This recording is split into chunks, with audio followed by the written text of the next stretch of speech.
Bonjour à tous. En ce 4e dimanche du Carême, alors que nous sommes tous plus ou moins confinés, nous célébrons le dimanche de l'Étaré, le dimanche de l'espérance. Le Seigneur veut nous inviter à regarder les choses selon son propre regard, nous inviter à voir comme nous-mêmes nous sommes vus de lui, à voir les choses comme lui-même les regarde.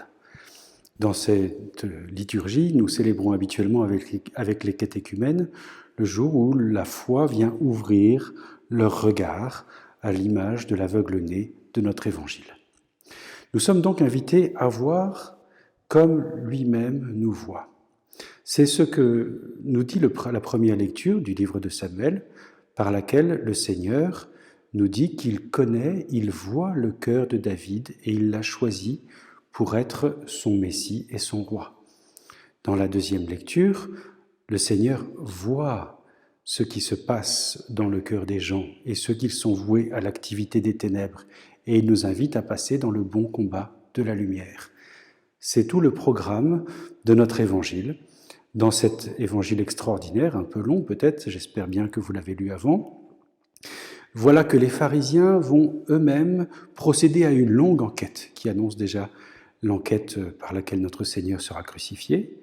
Durant cette enquête, plus ils découvrent d'éléments, moins ils croient, parce qu'ils endurcissent leur cœur, alors que l'évidence s'offre à eux. Face à leur péché, ils s'endurcissent, tandis que l'aveugle-né, lui, face à la lumière du Christ, et malgré le péché des hommes, lui, s'illumine petit à petit.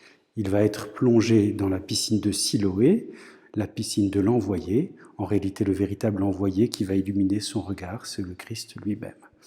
C'est une chose extraordinaire que de voir que le Seigneur, parce que nous le contemplons dans sa gloire, comme le Christ créateur, comme le Dieu créateur, qui met de la boue sur les yeux, comme Adam et Ève, et qui recrée les yeux de l'aveugle, le Seigneur qui nous recrée, qui nous illumine, nous permet de regarder le péché ou le mystère du mal dans le monde, comme nous le constatons aujourd'hui, non avec désespoir, ou non avec endurcissement, comme les pharisiens, mais avec espoir, espérance plus exactement, et même avec joie, parce que nous savons que, et nous voyons qu'en ce moment, le Seigneur déploie dans le cœur des hommes d'autres mystères. Il nous rappelle notre fragilité, d'une part, et il nous permet de voir l'extraordinaire fécondité de la charité des gens qui, bien que confinés, vont aider tel ou tel, ou la fécondité de notre cœur qui, dans ce temps qui lui est donné, peut retrouver du temps pour le Seigneur. Voilà donc en fait que le mystère du péché et du mal dans le monde est éclairé d'une manière nouvelle. Certes, nous voyons bien le péché agissant dans le monde, le mal, dans toute sa laideur, y compris la mort, mais nous voyons aussi ce qui fait le combat de la lumière pour les hommes, trésor de générosité ou d'attention, trésor de charité, trésor d'inventivité, quelle fécondité sur Internet lorsqu'on voit toutes les propositions, les invitations, les inventions pour pallier à ce manque de vie sociale. Le cœur de l'homme est un cœur social, mais cette sociabilité, elle est d'abord enrichie par la charité du Christ qui agit. Donc nous sommes en fait dans l'espérance. Toutes ces histoires d'économie, ça n'a qu'un temps, bien sûr, nous allons en souffrir probablement, certains plus que d'autres, mais nous pouvons voir que l'essentiel est sauf, à savoir que le cœur de ceux qui cherchent Dieu s'éclaire.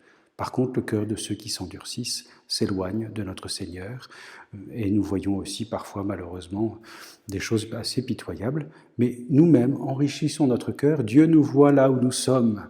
Quand j'étais au séminaire, un psaume m'avait beaucoup marqué, c'est un psaume magnifique qui dit « Tu me vois Seigneur et tu scrutes, tu sais quand je m'assois, quand je me lève de très loin, tu pénètres tes pensées. » Alors, le Seigneur pénètre notre cœur, mais non pour le juger, mais pour que nous aussi, nous soyons pénétrés de sa foi et de son espérance. Je vous souhaite à tous un bon courage et à très bientôt.